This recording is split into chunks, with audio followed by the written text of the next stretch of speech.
On the day of our divorce, when we were leaving the courtroom, he said, "You're going to regret this." She finally had enough, and she finally left. But he couldn't accept that, and he was going to make her pay for it. The date that he tried to kill me was the exact anniversary of our divorce. Amanda! I never met anybody like that before. You look in his eyes, and I see nothing. He is just a cold-hearted animal. I think he thought she was dead already, but she wasn't. I was terrified, but in that same moment, my survival instincts kicked in, and I just started thinking, how do I control this situation so I don't die here today?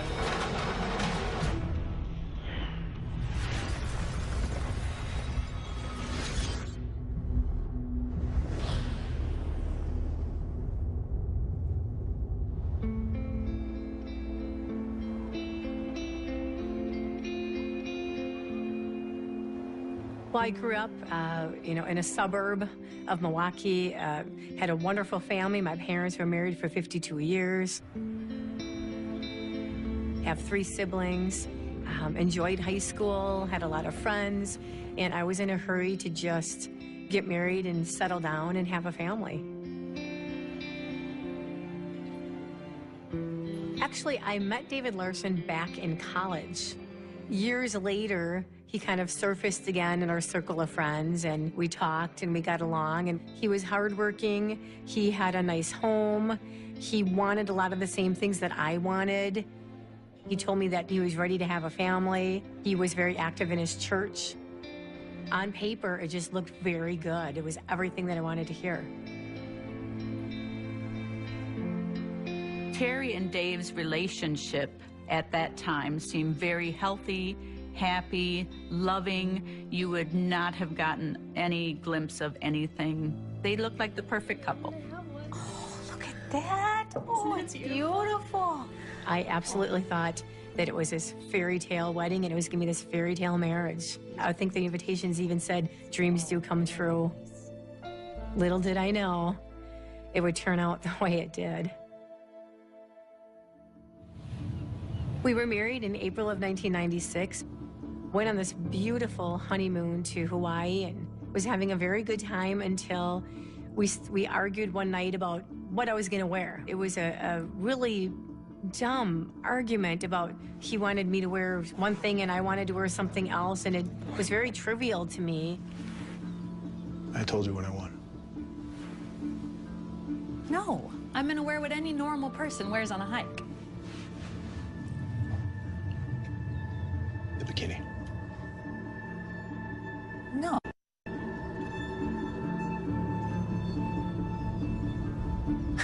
Now, are you coming with me or not?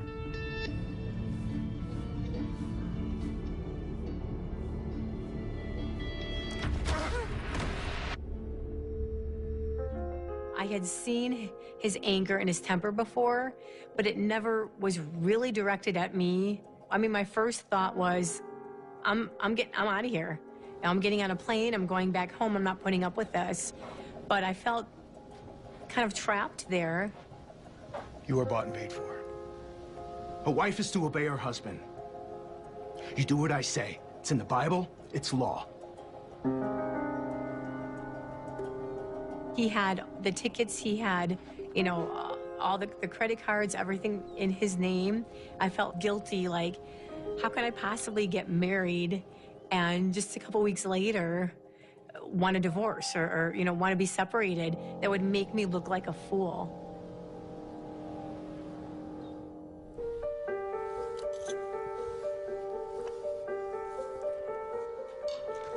We were married for 3 years, 3 years too long.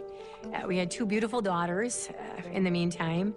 And when my second daughter was about 2 months old, I left because I knew that that's not the life that I wanted for them. That was the longest divorce I've ever seen happen because Dave Larson fought it every step of the way. Terry was fighting to prove to the court that he was not fit to have a joint custodial relationship. What does that mean? Equal parental decision-making. When Terry got divorced, she did not think he was fit to be a joint parent, but the placement schedule got put in, and he had plenty of time with those kids, unsupervised, despite her saying he's not healthy. After I left David in 1999, a couple months after that, I had joined a professional choir. I met some really wonderful people, and one of those people was Nick. She explained about her ex-husband, David Larson, very controlling and wasn't right.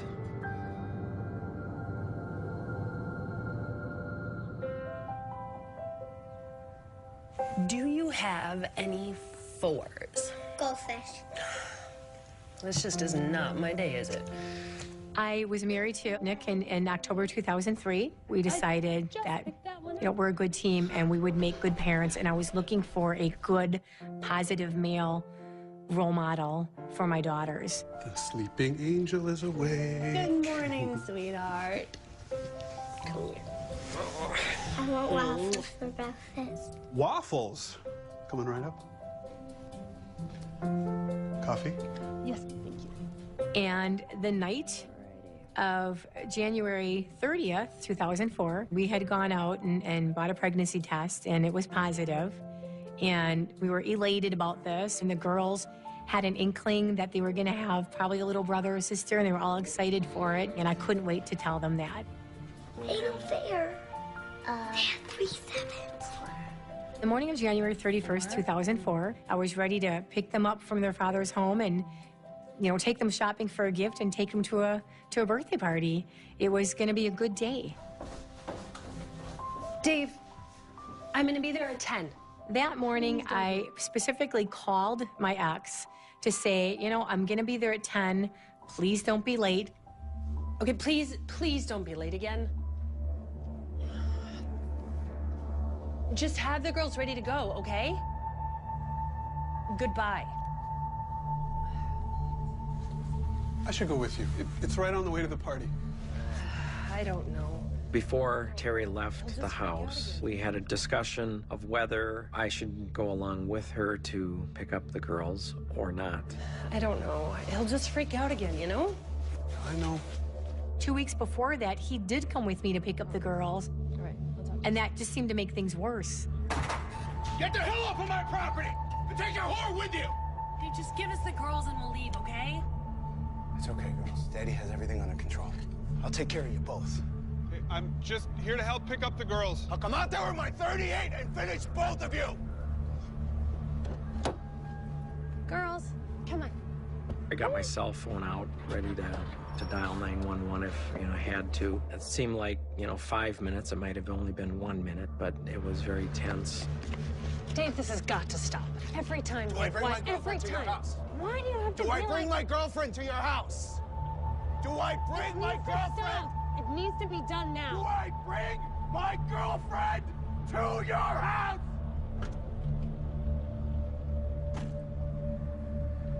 So it was this big ordeal. So I told him that morning, I'm like, just don't even go, Nick. It's just gonna make things worse. I'm just gonna go get the girls and just leave and not create any problems. And that's why I went alone.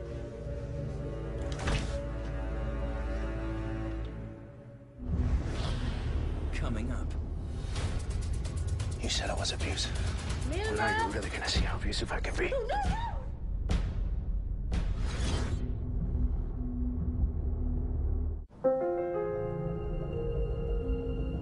Dave was extremely angry about the divorce, and I told Terry, since it was just ugly from the get-go, just continue on with your life, and when he disobeys the orders and he doesn't bring the kids back, just document, document, document. But I told Terry, you need to watch your back. He is that angry, Terry, and I am afraid for you. And it was only about a 5-minute drive to his house. It was a very cold day, snowing. I think I remember it was like 17 degrees. Very cold Wisconsin winter day.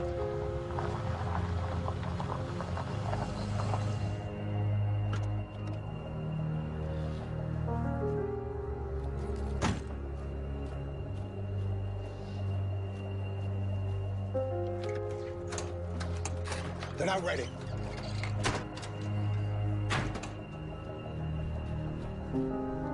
I was aggravated, so I just walked back to my car and I turned on the radio and I'm waiting and waiting, you know, 5, 10 minutes go by. So I walked back up to the door and I said, I really need to get going now.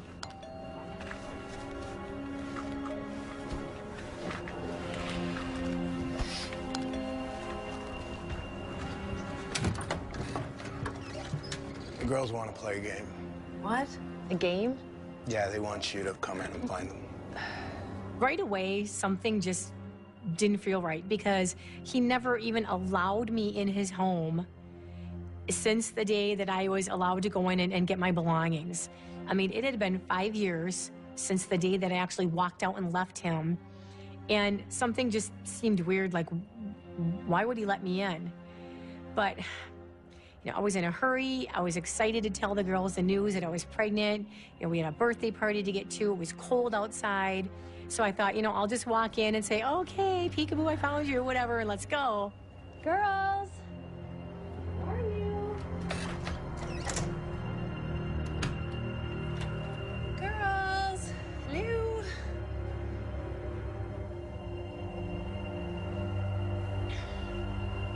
Amanda?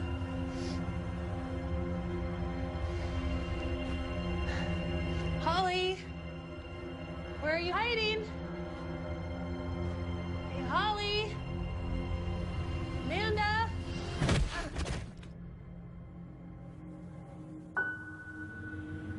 Terry left the house at about 10 minutes to 10 to pick up her girls at David Larson's house. Expected her to be gone maybe 15 minutes, 30 minutes, depending on if the girls were ready, how long it would take to get in the car, that sort of thing.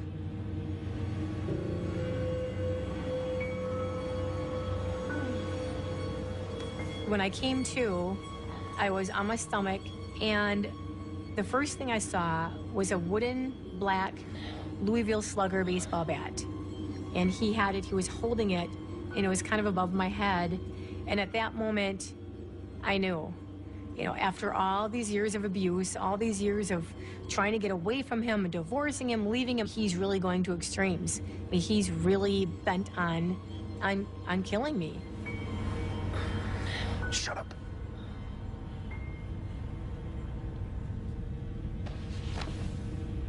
I don't want the girls to hear you. At that moment, it just seems strange to me that he has the girls in the house. I mean, you're planning to kill somebody, and the girls are in the house? You are not taking my girls away from me. And I'm not going to jail. Those two girls were in the bedroom just playing, unknowing that their mother is just being beaten by their father. You said I was abusive. Well, now you're really gonna see how abusive I can be.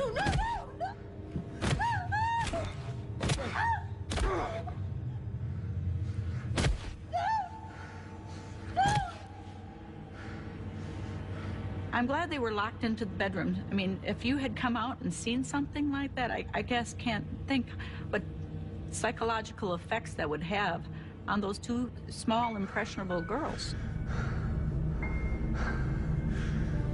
Please don't. You don't have to pay child support. Please don't. Stop, I won't take you to court. You know, I tried to, anything that he wanted to hear. He just looked at me and said, well, yeah, and, you know, kept hitting me.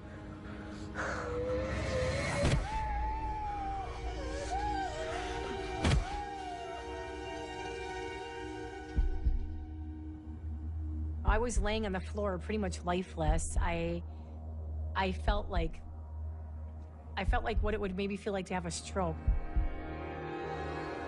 My body was just like numb. Like I could hardly move it. I wasn't in control of it. Stop breathing.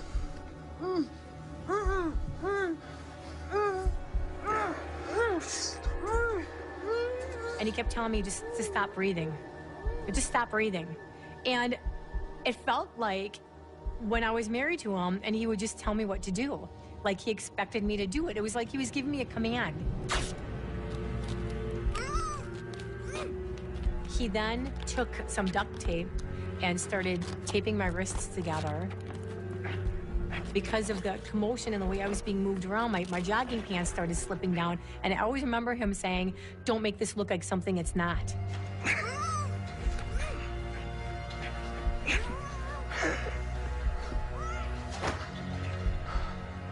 Why'd you make those come off? Don't make this look like something it's not. It just seems so weird to me, like, okay, you're worried that it's gonna look like a rape because you're just killing me? I mean, it just was weird.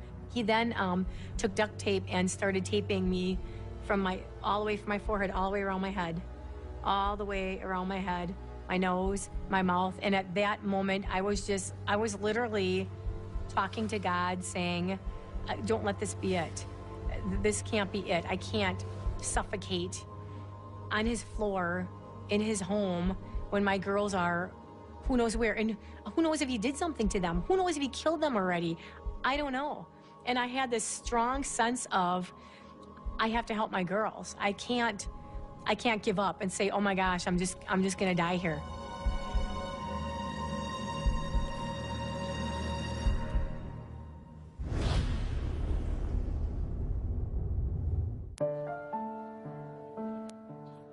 Before we were married, he treated me really well. He treated me like I was something very special, but I saw things that he did to other people that didn't sit well with me. I remember the very first time that I just got that gut feeling that this is not right.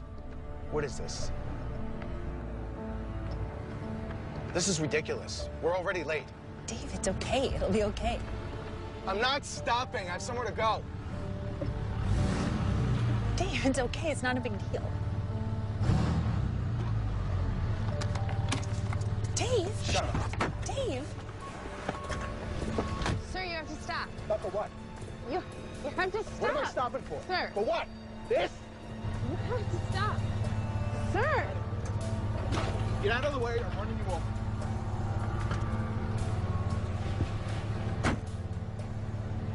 Oh my God, Dave. Shut up.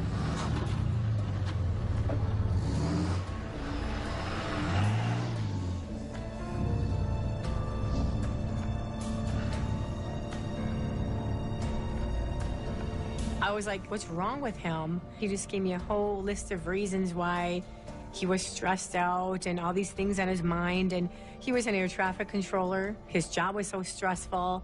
And so I just dismissed it as, you know, he's just having a bad day. He would never do anything like that to me. I'm special to him. And I fooled myself. Are you coming with me or not? On our honeymoon, I realized I was not immune to his anger and his control. There were some good times. I mean, there were times when a couple months would go by and things were peaceful. The new normal was, if things are quiet, it's good. You know, so it's a good day if he's not yelling. It's a good day if he's not complaining about something.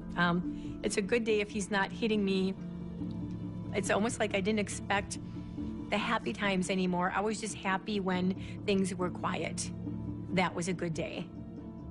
My oldest daughter was 2, and now I had this new baby, and he came home one night just ranting and raving about something. I don't even remember what. And I remember my 2-year-old daughter just screaming and crying and putting her hands over her ears and going underneath the table, and she was telling him, shut up, shut up.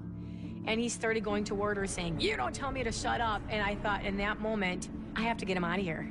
I have to, if not for me, if I don't have enough self-respect for me to get myself out of here, I have to get these 2 innocent children out of here because this is not what I want for them. Terry called me and said, could you take me to a women's shelter? I said, Terry, I'll be there in 5 minutes.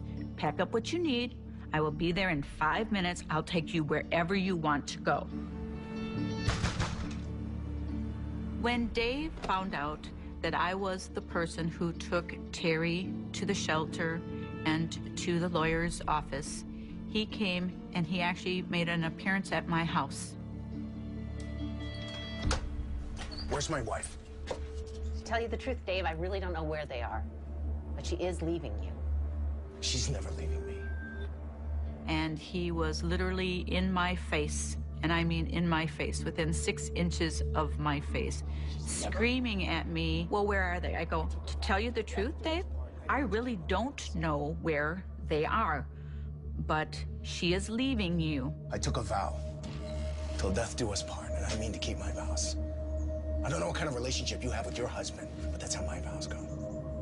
When he said that to me, all the hairs on the back of my neck stood up, and I knew he was very serious about this.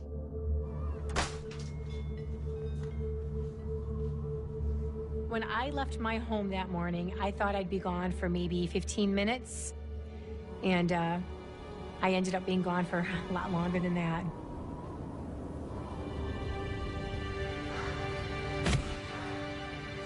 I remember hearing his breath. You know, he was getting tired. I mean, it was almost like he just was putting so much into it, and his breathing was just so hard that I remember thinking, oh my God, I just hope he just falls over and has a heart attack right now.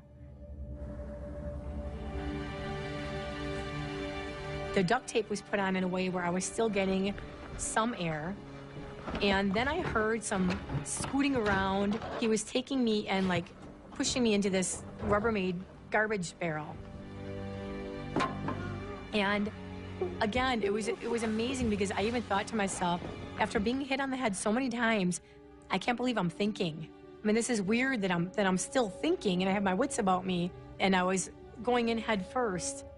And I remember using all the strength I could just to turn my body around, because I thought, if I'm in here head first and he puts the garbage can up, I'm gonna be upside down. I'm not gonna make it.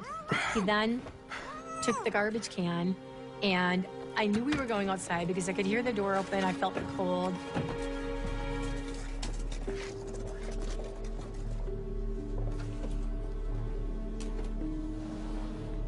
He started turning me around in circles. And I thought, is he just trying to disorient me? Is he trying to make me dizzy?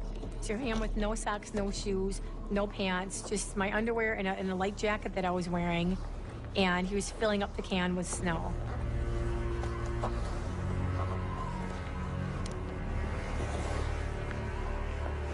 I even remember at one point when he was putting me up in the back of the truck saying, I'm cold. And he said, I know. He then hoisted the can up to the back of his truck, and I could feel that that's what he was doing and hear that that's what he was doing. And then I felt just a whole bunch of bumping and bumping.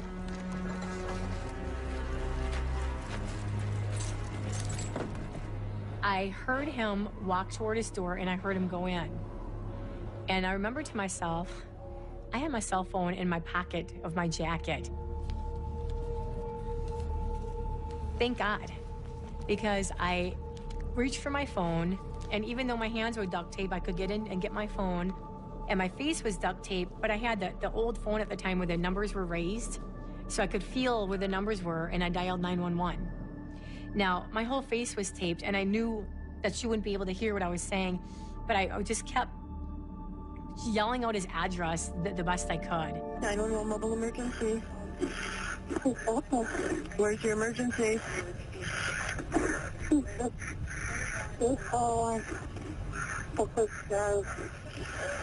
I can't hear you. 26841 Oak Ridge Drive. And they got it. They understood. And I remember her saying, are you having trouble breathing?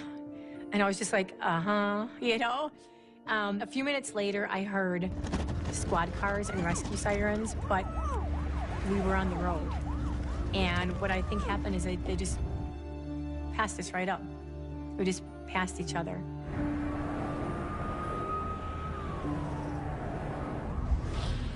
Coming up. Started out as a very simple, basic call. It was a rescue call.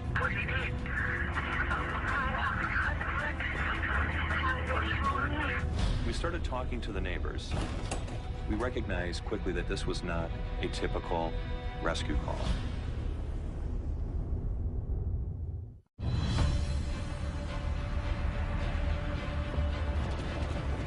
I was literally like squashed down in this garbage can, almost like a fetal position. There was like really no room for me to move my knees.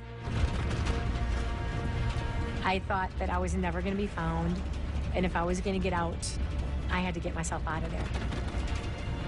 What kept me alive was my daughters, and knowing that I had to fight to stay here to save them from whatever was going to transpire next, to save them the hurt and the trauma of losing their mom at such a young age.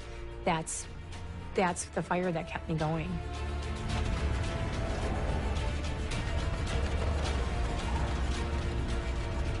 Started out as a very simple, basic call. It was a rescue call. The rescue call was for a woman in distress. The home was locked up, and there was no one there. Naturally, deputies were very concerned that the person may not have the energy or strength or the physical ability to unlock the door for us, so they literally kicked the door down, looking for a human being, somebody who was having problems breathing. To no avail. We couldn't find this person. We started talking to the neighbors. We recognized quickly that this was not a typical rescue call. The neighbors started to tell us that this is actually the home of David Larson, and that his ex-wife arrived to pick up the children, and that they noticed that Larson had towed Terry's vehicle away. The deputies are really starting to think to themselves, we have something much larger here.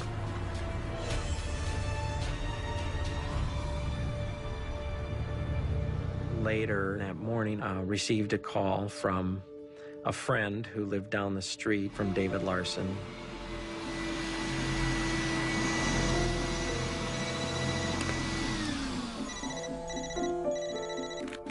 Hello?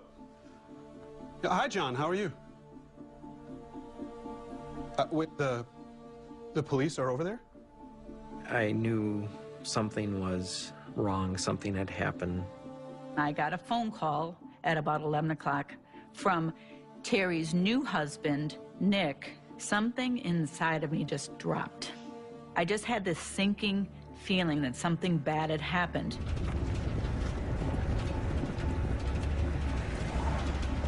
While I was in the garbage can, and after I called 911, sometime after I dialed 911, I called my new husband, Nick. Hello? Terry? Nick. Terry, are you okay? He's trying to kill me, Nick. He's trying to kill me. Terry, can you tell me where you are? No, I can't really see it. There's a tarp. A tarp? Terry, it sounds like you're driving. Are you driving? Yes, I think so.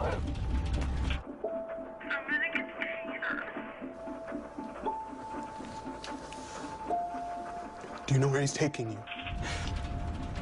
He's trying to kill me, Nick. He's trying to kill me.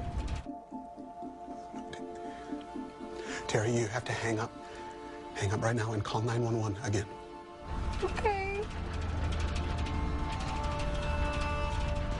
I called 911 again, and at this time it hit the Milwaukee dispatch, about half an hour north of where my ex's home was. And I remember saying, I'm Terry Jandusa, my ex-husband has me, he's trying to kill me. And I think she thought it was a prank call. Can I help you? What do you need? What do you need?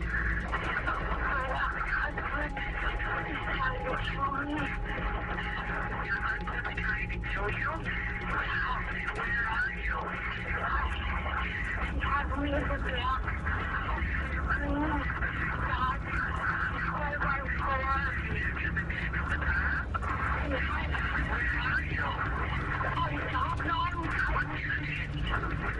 Sure.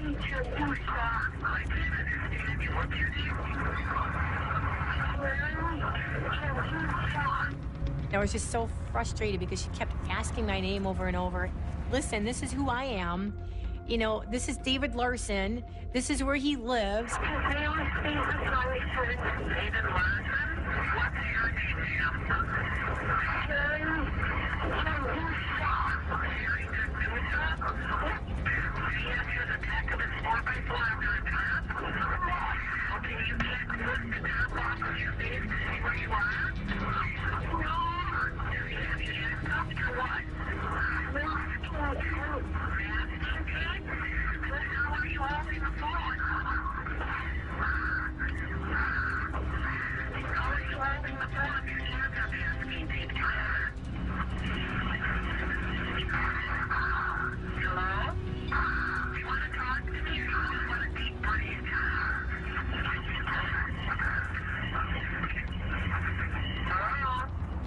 I think I just started blacking out, and I must have been breathing on the phone, and I remember her saying, "Are you just gonna deep breathe, or are you gonna talk to me?" And I think I blacked out after that because I don't remember anything after that.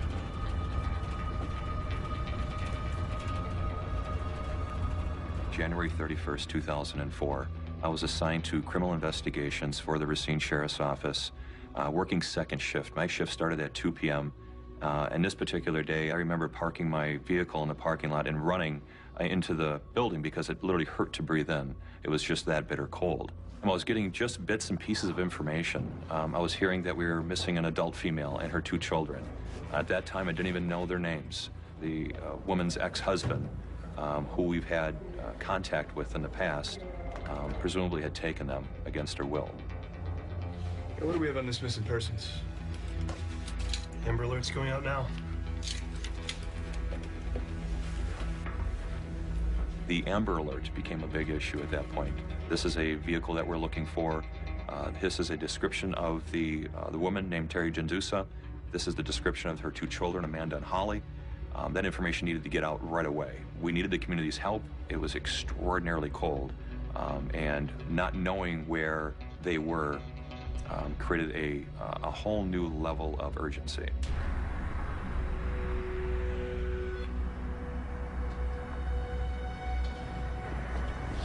Coming up. Mom didn't show up because she doesn't care about you. Terry is nowhere to be found. The children are nowhere to be found. It's freezing outside. What did he do with them? My worst fears have come true.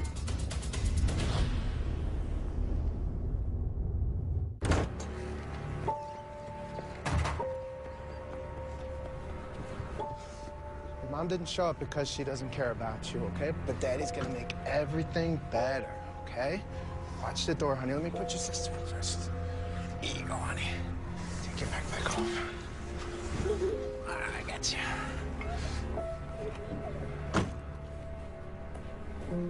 The kids were so young, and I was asked, well, has he abused them? And my answer was not yet. But because I couldn't prove past abuse on this 6-month-old and then the 2.5-year-old, they just gave joint custody. So I still had this connection with him that I could never break free from. So we were always together twice a week doing exchanges of the children where he would scream and yell and swear. There was one time when he punched me in the face and I called the police. They came and took pictures. They did, this wonderful report, sent it into the DA, and the DA just decided not to charge because he didn't think he had enough evidence. So it was things like this that just went on and on and on that nothing was done about. And I truly believe that that's what gave him the gall to think that he could escalate his behavior and get away with something like murder. She was afraid of him. She had tried unsuccessfully to get him served with papers. She finally got the restraining order. January 22nd. January 31st, he tried to kill her.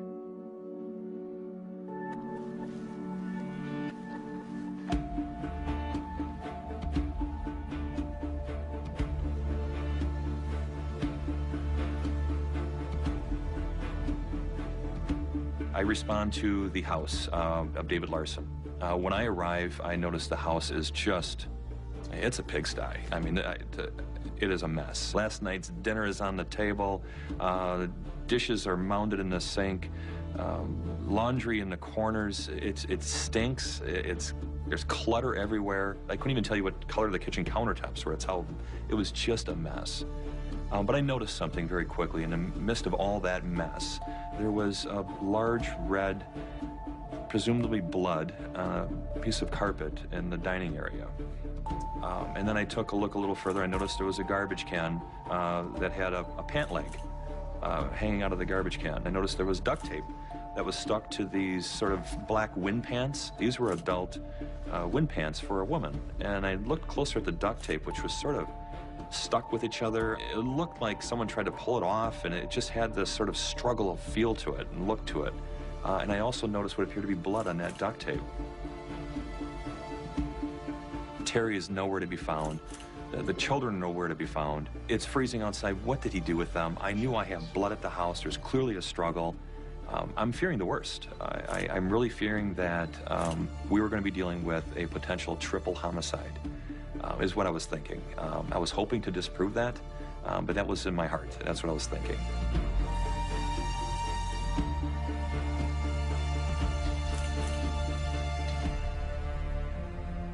We sat down with the sheriff, and they asked me, well, where do you think Dave would have gone? He works at an airport in Illinois. He might have gone there. And I think he has some rental property in Milwaukee. Where do you start when you don't know where he's taken her? You're looking at all the obvious places, but, you know, it could be 1,000,001 places. It's a long place that you could just dump a body if she was really gone. And I was thinking that she was gone. I said, my worst fears have come true. I do remember coming to, I could hear the tarp flapping in the cold wind, and I thought, if I can get my arm out there and maybe some motorist passing by will see my arm sticking out and he'll get stopped.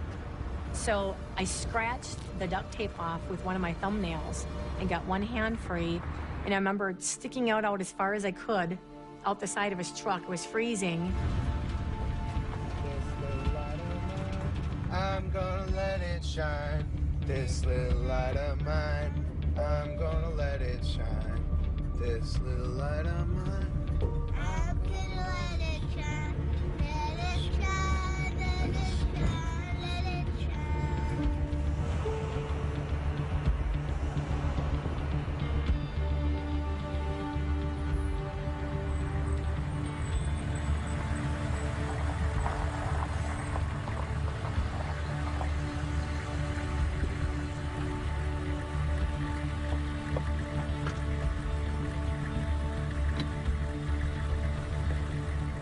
His truck stopped, and he came back there, hit me with the bat, and he said, one more stunt like that, I'll get out my .38. Girl, she's ready for lunch. Yay, let's go, honey. I knew he had guns, and I thought, at least I'm still alive. I still have a chance, so I better just stop because I'll be shot and then it'll be all over with.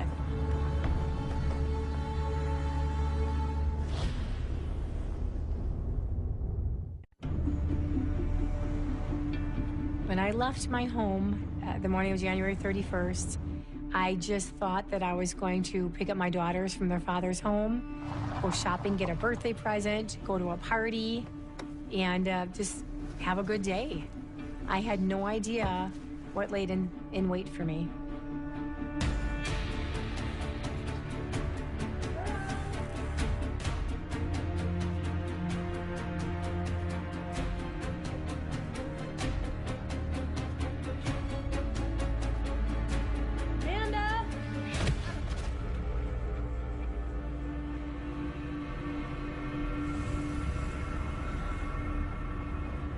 When I was in the garbage can, I was thinking to myself, you know, what is he gonna do with me? Is he gonna take the garbage can and drop it in Lake Michigan?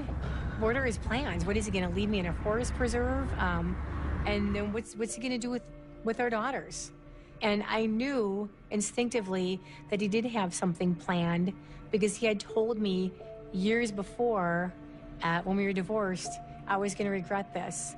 I was going to regret the divorce. Whether it's months from now or years from now, you'll regret this.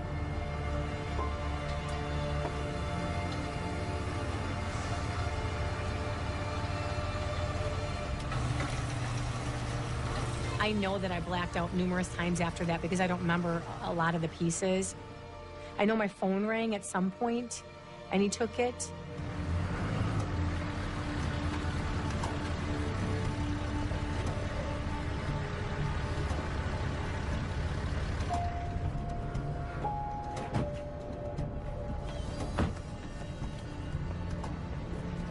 Girls, front of the truck.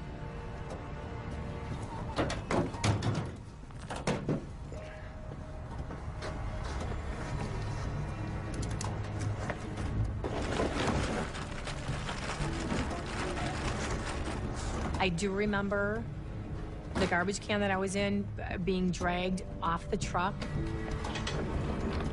I heard my daughters in the background, like laughing or something. I knew that he had them. At least I knew that they were alive.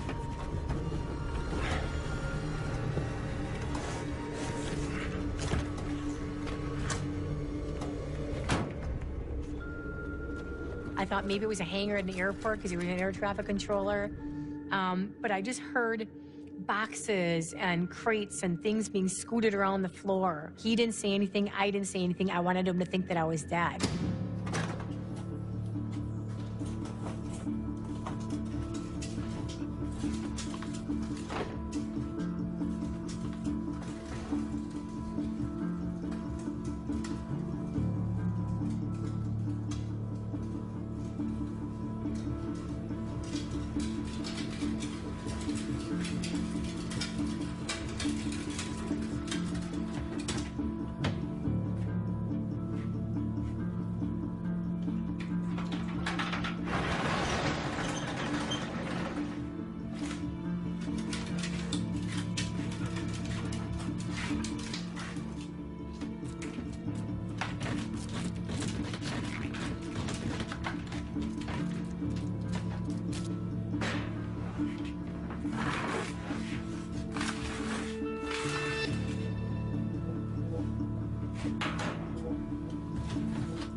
After all this stuff was being piled on top of the garbage can, I heard this door shut.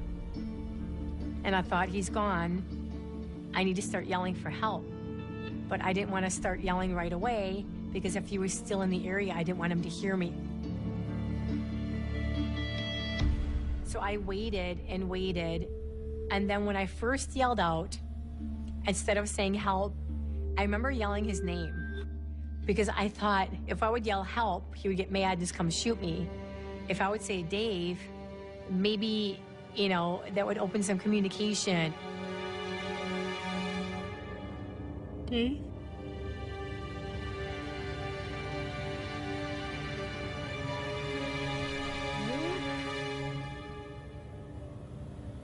And when I yelled out his name a few times and I didn't hear anything, that's when I just started screaming.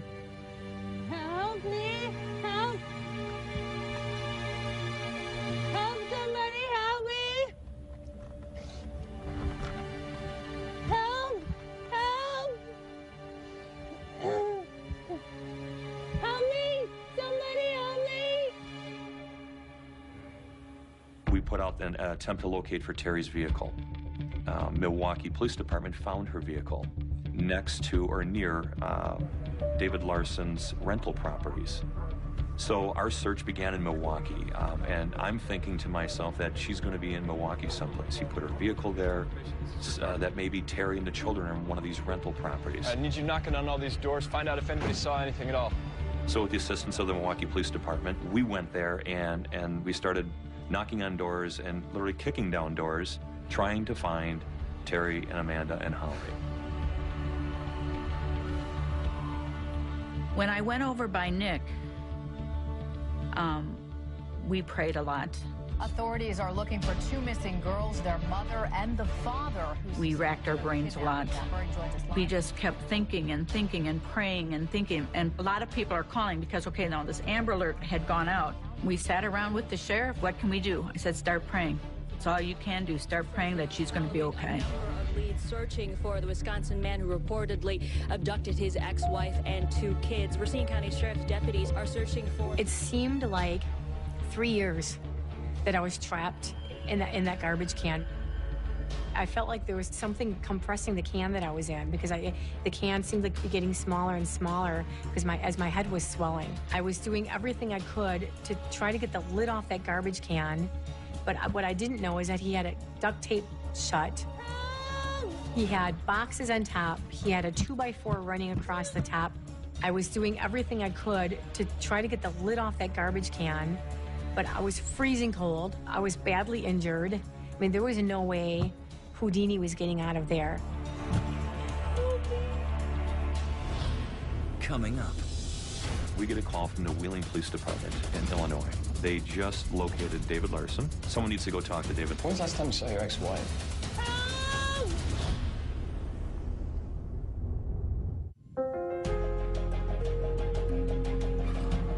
On the day of our divorce, he came up to me when we were leaving the courtroom and said, "You're gonna regret this. Whether it's months from now or years from now, you'll regret this." And I just looked at him and said, "The only thing I regret is marrying you." And I walked off. But when I was in the garbage can, I remembered that. So I knew instinctively it wasn't just something at the spur of the moment. He had a plan. All we found was her vehicle with some identification, and that was it. While we're learning about this vehicle and we're kicking down doors in Milwaukee looking frantically for them, we get a call from the Wheeling Police Department in Illinois.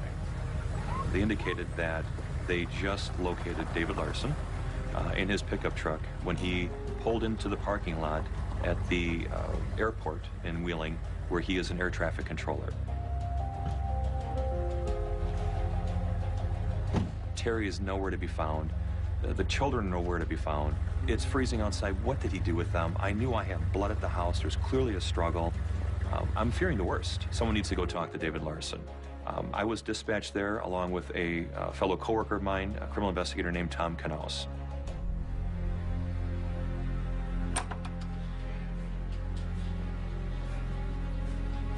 Hi, Dave. I'm Detective Schmeling from Racine. Would you have a seat?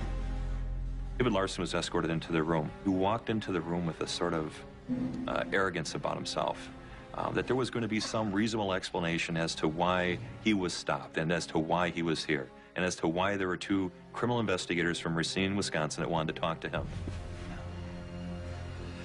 As you already know, we're looking for your children. When's the last time you saw them? They're at my girlfriend's house. She's babysitting. I'm supposed to be at work. I can give you her number if you like.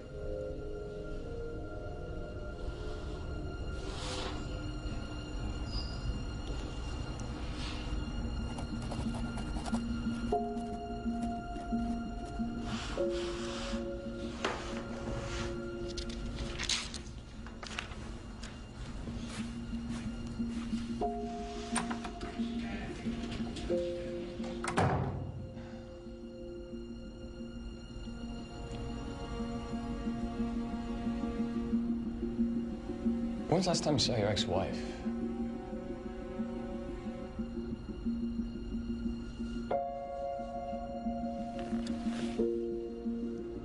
That bitch was supposed to pick up my girls at 11 o'clock this morning. She never showed up. This is exactly what I've been dealing with for years. He went on this tirade. I could see I struck a chord with him right away. And he just went on and on and on about how terrible how terrible Terry was in his life. Every Saturday, ever since the divorce, we have an agreement. I can't get custody, so I only get my girls once a month. I get them late Friday, and then she comes by on Saturday, so I don't want to let them go. I don't want to just let them walk out the door, and she breaks my balls over it. About me being a bad father and all of it. And then I get pulled over by the cops. And now I want to know why. Actually, Dave, she's missing. We're hoping you could help us out with that. He explained that after dropping off the children, that he went to work and that next thing you know, he said he was being stopped by law enforcement, and he wanted to know why. There's got to be some explanation to this. What did she call the police on me and say I did something wrong again? When's the last time Terry was at your house? I'll never forget this. He said, we have an unwritten rule in my house. We have an unwritten rule. She never comes into my house. I never go into her house. And we never break that rule. Well, Dave, I gotta take issue with that, because I was at your house today. Help!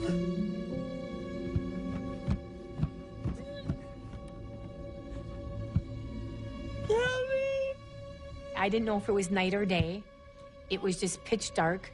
My eyes were starting to swell shut. I started getting some of the tape off my face, but it hurt. I couldn't get it all off.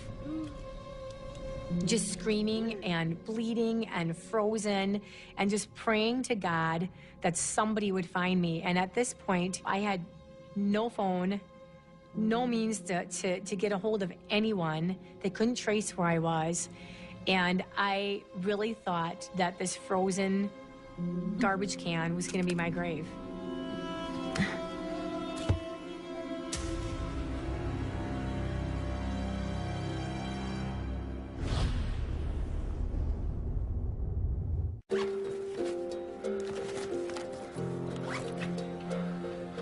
Okay, girls, let's go. There you go. All right, honey. How are cartoons? I'm sorry I had to put you in there for so long. Oh, get you under there. All right. What Here is you that? go. Oh, that's just the juice stain, honey. Daddy spilled something. Here you go. All right. Now, what do we do before we go outside? Put your gloves on. That's right. All right. So My daughters had no idea what was happening when he was trying to murder me and putting me and leaving me for dead in that storage locker. They were in his vehicle as he was driving around. He stopped and dropped them off at a babysitter's house, which happened to be some woman he was dating or whatever at the time. And that's where the detectives found them. It was late, I want to say 9:30, 10 o'clock that night, Saturday night. So, you know, over 12 hours have now gone by that these kids were missing, but now they're found. They still don't know anything about that their mom is still missing. It never occurred to me that the kids wouldn't be found. He loved his kids in his own warped, narcissistic way. But they were his possessions, not hers. When they were found, my first thought was, great, go find Terry. Help! Help, somebody help me! Help!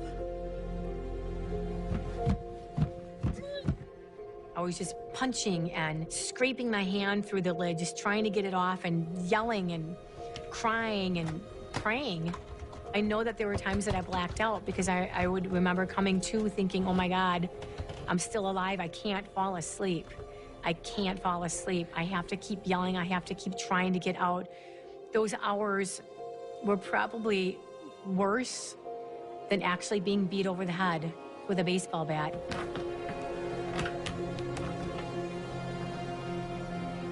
we have an unwritten rule. She never comes into my house. I never go into her house. And we never break that rule. Well, Dave, I gotta take issue with that, because I was at your house today. When I was there, I saw a sizable pool of blood in your carpet. Was there a fight or something between you, or did you cut yourself, you and another person? And he assured me that no, he wasn't injured recently and that there wasn't a fight. I said, well, I found blood, Dave, a sizable puddle of blood in your living room, dining room area. And he sort of gave me a very blank stare. I saw a garbage can. In that garbage can, there was some duct tape, and that had blood on it, too. And I have her pants and socks. He started to look down, and I discovered something I hadn't seen before. I'm looking at his Wrangler blue jeans that he was wearing. They had deep red stains on them, on the thigh area. And I looked down, I was rather shocked, and I said, and in fact, you have Terry's blood on your pants. And at that point, he started to rub his thighs, as almost if he was trying to rub it away. He'd just gotten caught. He didn't know what to say. Dave, look. If she came into your house and you defended yourself and maybe you overreacted a little bit, now's the time to tell me that.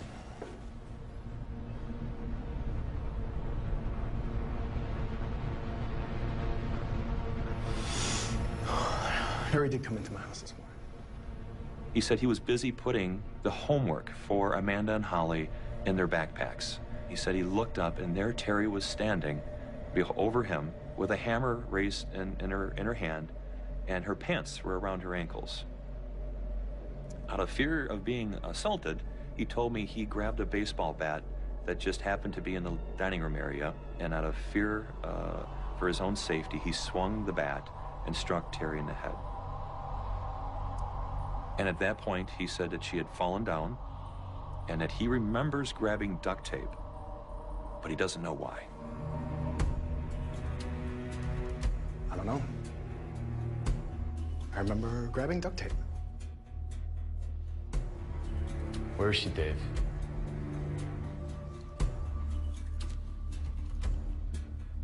I remember grabbing duct tape.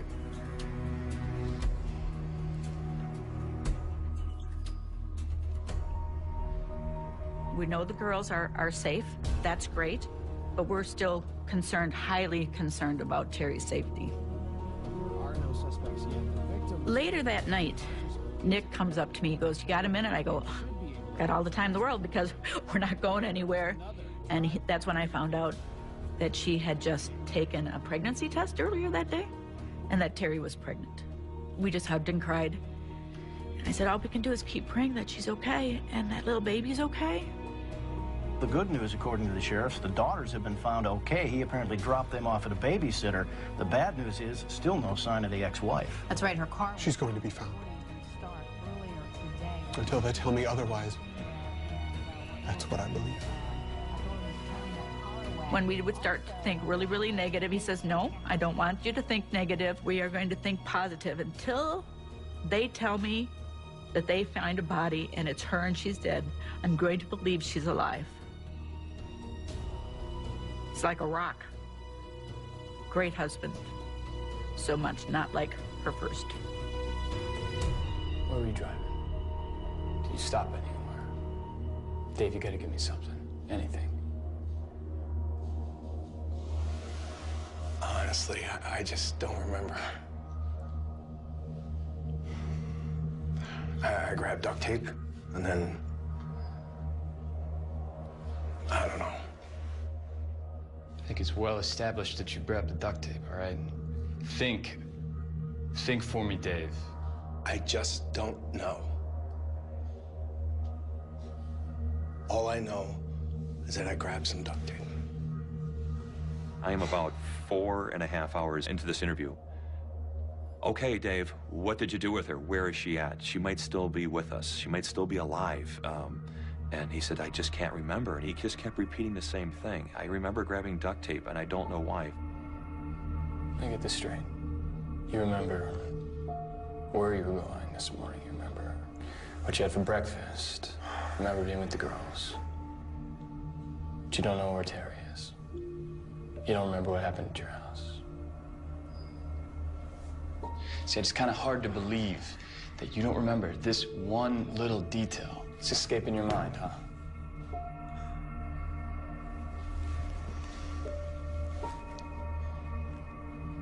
I said, Dave, listen, you told me what you had for breakfast. You told me about the phone calls you made today. You told me that she wasn't there at 11 o'clock, which, by the way, we had squads there at 11 o'clock in the morning for a 911 call. And he looked at me rather surprised. I said, yeah, that's right. I said, Terry called 911. She told us what happened. Dave, Terry called 911. Just tell us what happened.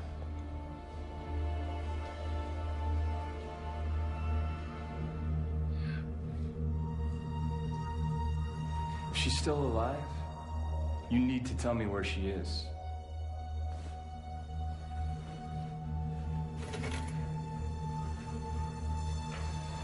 Dave, this is the mother of your children. I said, David, it is cold, and we know that you had injured her. She's bleeding. This is the mother of your children. If she's still alive, you owe it to your children. You owe it to everybody to at least tell us where she's at so we could try to help her, if at all possible.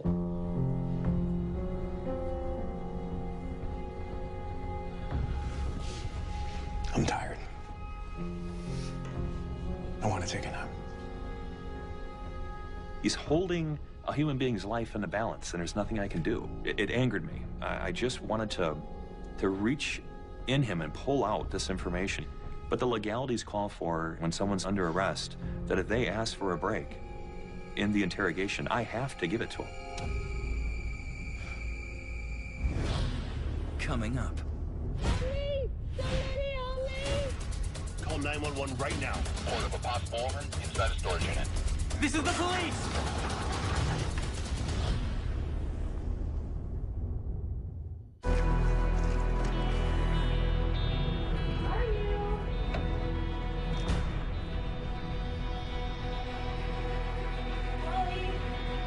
Where are you hiding?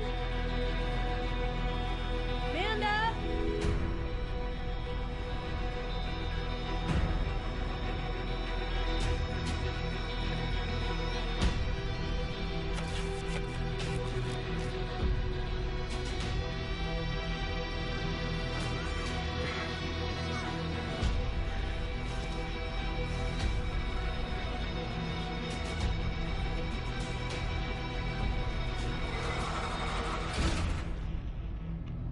It was like something from a horror movie.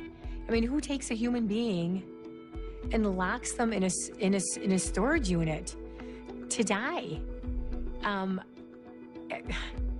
It was unbelievable. He definitely left me to die there.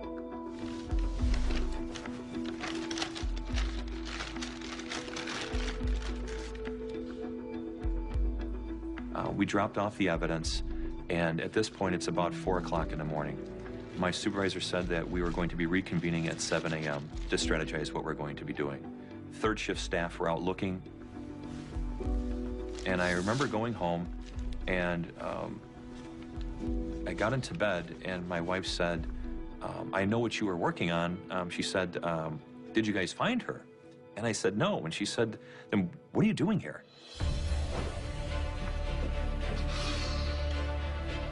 I couldn't sleep, and I took a quick shower. I got back in, and I started going through the evidence and just started seeing if there's something I missed here, and bouncing ideas off of the other law enforcement officers in the room and we're sort of strategizing. If you were Dave, given the facts, what do you think he did? Hey, if Larson will still talk, go talk to him. I will. I'm just gonna go through his wallet first. I'll look through his wallet. You just go.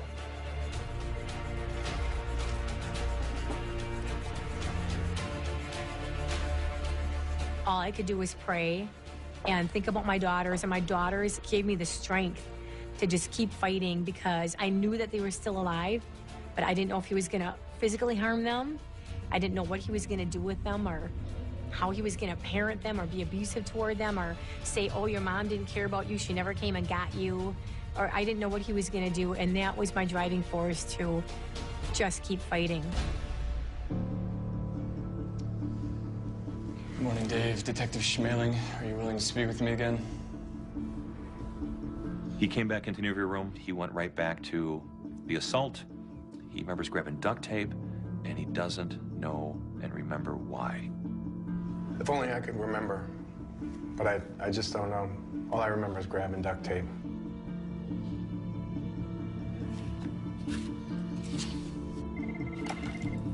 The investigator who had Dave Larson's wallet, he said, listen, I went through that wallet, and unbeknownst to me, there was a business card in there for a storage facility. He goes, yeah, and I thought to myself, you know, Why would a guy who lives in Wind Lake, Wisconsin, have a storage facility in Wheeling, Illinois? It just didn't make sense to me.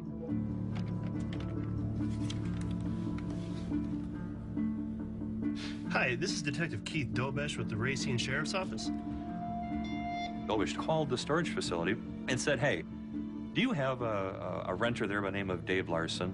And the gentleman quickly checked his records and said, in fact, we do. And he said, well, can you look at Dave Larson's code and find out if he was in there today? And he checks, yes, he was.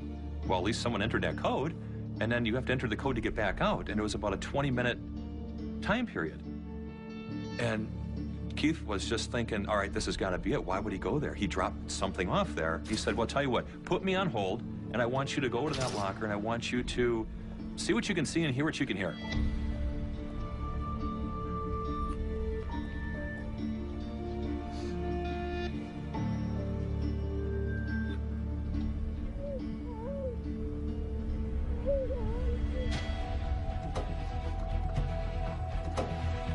I was just sitting on the other end of the phone, just patiently waiting and waiting and waiting, and finally the guy comes back with a very urgent voice and said, listen, there's some faint cries for help in there. It sounds like someone's crying in there.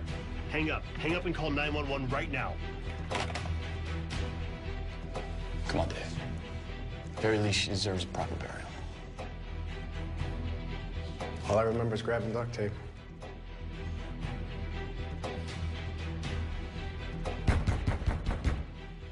In the middle of this, there was a knock at the door, interview room door.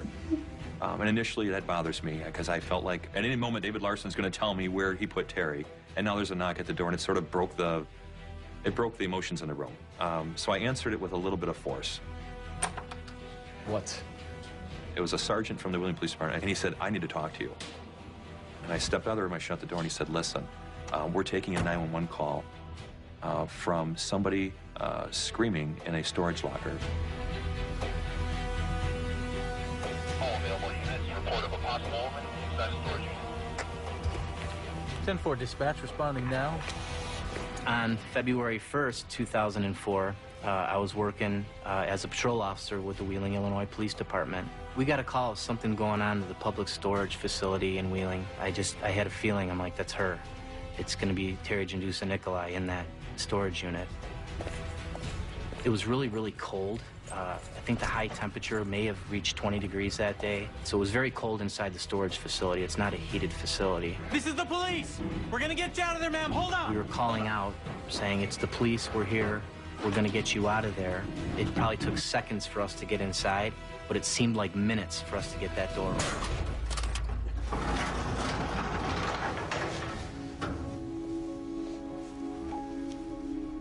Hello? Ma'am, where are you? We walked inside the storage unit, and we didn't see anybody. So I was shocked, because we expected to see a person in there from what we heard and what the employee heard of this woman's voice. So initially I thought, you know what, maybe we're in the wrong storage unit. Hello, ma'am. Where are you? I finally heard somebody coming in the door, and I got very anxious, like, oh my God, he's back. He's gonna see that I'm not dead yet. He's just gonna shoot me. So I was very quiet. Ma'am, where are you? We continued to call out, you know, we're here, it's the police, where are you?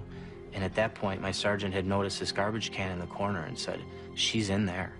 So we removed the plastic containers in the box from on top of the garbage can. My sergeant opened up the lid on the garbage can. I looked in, and then there she was.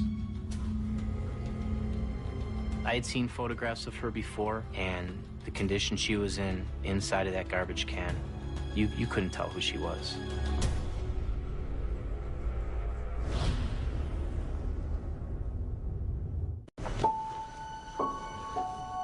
I had seen photographs of her before, and the condition she was in inside of that garbage can, you couldn't tell who she was. Other than having long hair and having a soft-spoken female voice, you couldn't even tell whether it was a male or female initially. You just saw this person's swollen face, swollen eyes, completely shut, just severely beaten, blood. You couldn't tell who she was.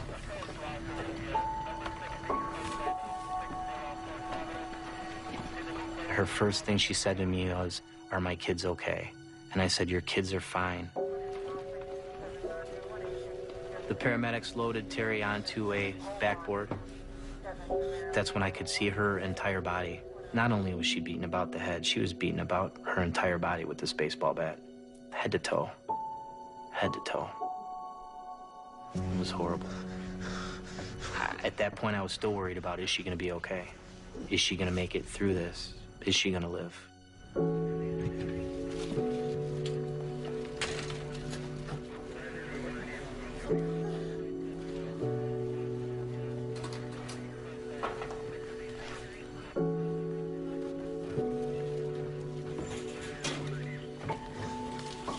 Next to the entrance door, I saw a two-tone baseball bat. And when I saw that baseball bat, I knew. I'm like, that had to be what was used to beat this poor woman. Had to be.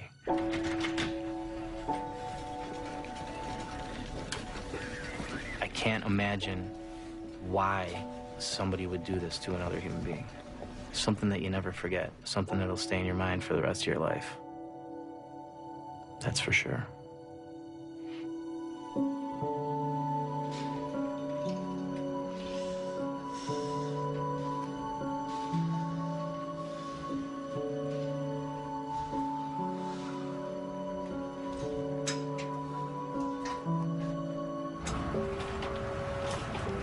We arrived, and I see a gurney coming out. Her feet were sticking out at the end of the gurney. And I thought to myself, they're black socks. Wait a minute, I seen black socks with those sweatpants at Larson's house. I thought he ripped those off of her. And I quickly looked, and I recognized those weren't black socks, those are her feet. I was being taken out on the stretcher, and I remember the voice of one person saying, "What's your name?" And I said, "Terry from Racine." And I just heard this sigh. And all I remember next is somebody holding my hand and riding in an ambulance and just saying, "Just hold on." And it's the last thing I remember.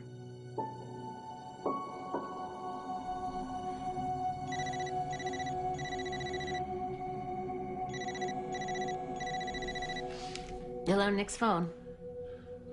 Yeah, he's right here. Hello, this is Nick. It was around 1:30 when I received a phone call from the Racine County Sheriff.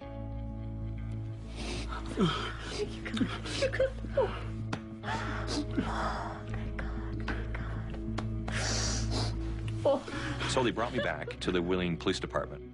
And I'm on cloud nine that we found her. I walk into the interview door. He had sort of a troubled look to his face, like I had some news for him. And I looked at him and I said, "You can relax, Dave." I said, "We found her." I don't know what you're talking about. I'll show you do, Dave. And the best part, she's alive, so she can testify. I don't know what you're talking about.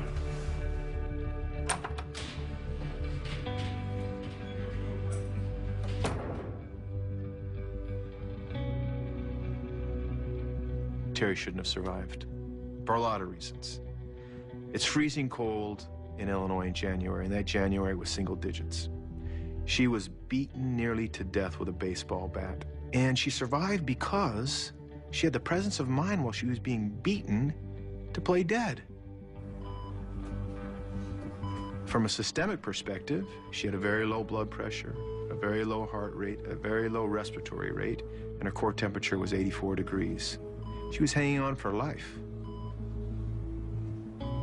I don't know if there are medical miracles. I know that things happen in medicine that amaze physicians, and we can't always explain how and why patients survive. Call it randomness, luck, God, whatever it is, them willing themselves on to live. There are other things that we just can't control. And in this case, I think that had a lot to do with it. A lot of it was just Terry pushing through. I was assigned to follow the ambulance to the hospital. It was also my job to stand by at the hospital and provide security outside of her emergency room. That's when a nurse came up and started talking to me and said, she's really worried and she's afraid that this guy's gonna come to the hospital and beat her again. That's when I walked into the exam room. I walked over to the side of the bed and I said, the nurse told me that you're worried that, David's gonna come and beat you, he's gonna hurt you.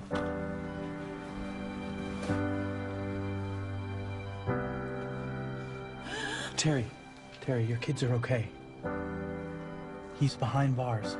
And I held her hand, and I remember her squeezing my hand pretty tight, and I told her, I said, your kids are fine. He's behind bars. He's not gonna come and hurt you anymore. I said, I'm gonna make sure nobody's gonna hurt you. I'm here for you. Okay.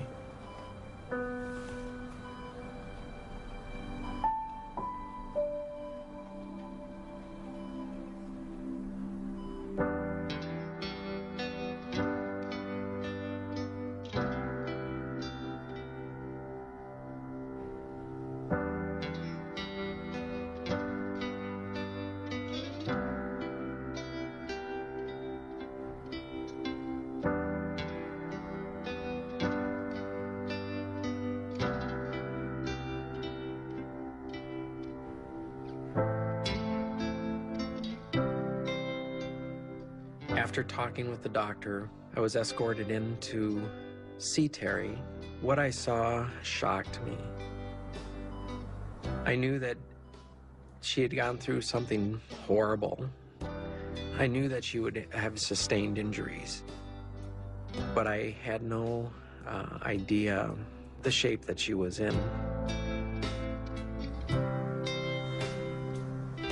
I woke up in the hospital, and I woke up to a nurse saying, I have to cut your hair, okay? And at that point, it just seemed almost comical to me that you're worried about, who cares about my hair? Are you kidding me? You're like asking me if you can cut my hair like it matters?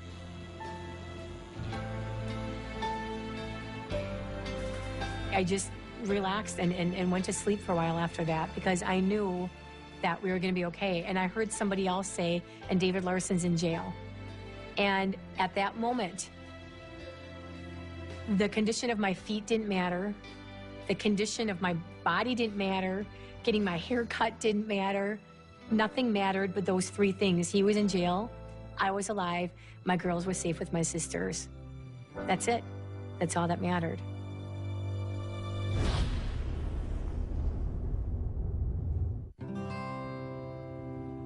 Do you have any 8s?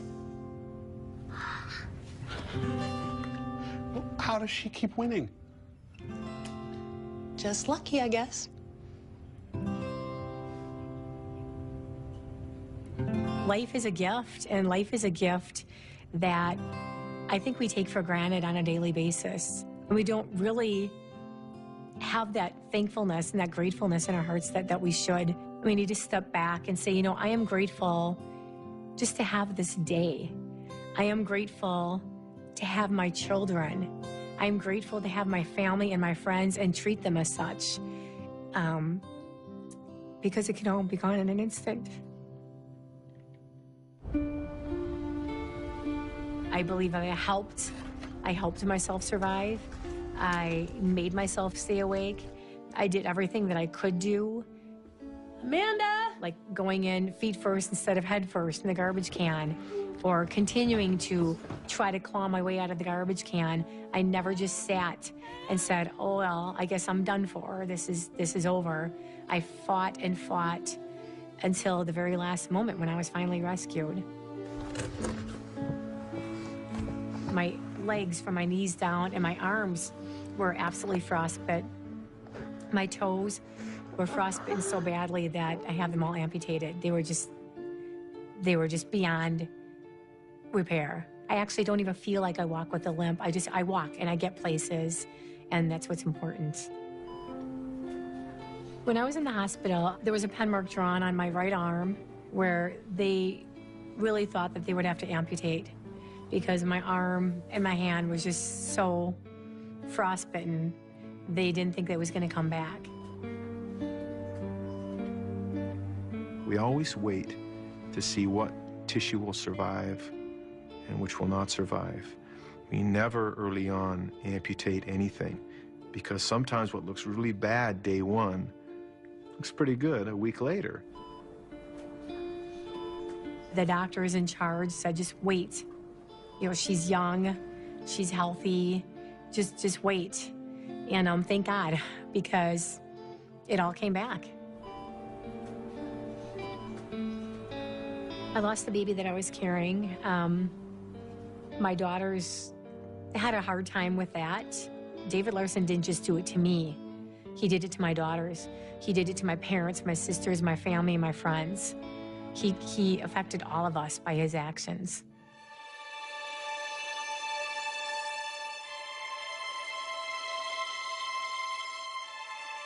I had the best thing in the world. I had a victim that's alive that can tell the whole story to the judge, to the jury, to the world, if need be, about what this maniac did to her.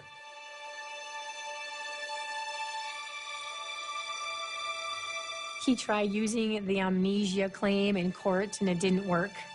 It didn't go over very well. He knows what he did. He just doesn't want to face what he did. Someday, he'll meet his maker, and they'll have some talking to do.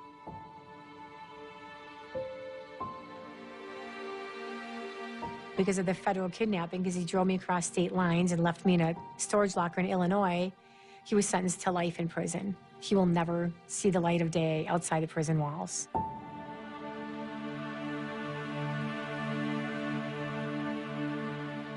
Actually, in 2010, he tried escaping, and he is now serving time in a super maximum security prison, and he's going to be there until he can prove that he's worthy enough to go back into the regular maximum security prison in Wisconsin.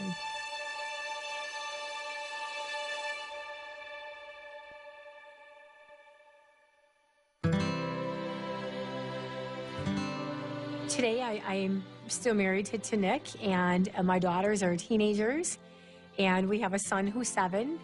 My son, Ben, does not even know that his sisters are half-sisters. They're just his sisters, and we're just a family. And I travel and I give talks to raise awareness and understanding about domestic violence. I should have died after I was beaten in the head with a baseball bat. I should have died just for the pure fact that my body was absolutely frozen and my kidneys were shutting down. You know, I should have died, you know, for the fact from the loss of blood. There's so many reasons why I shouldn't be here. But I feel like there's some reason why I was spared. And that is exactly why I do the work I do today. I feel like I am supposed to get out there and warn people about bad relationships. And if I could spare one person from being killed and one family from going through that pain, it's worth it.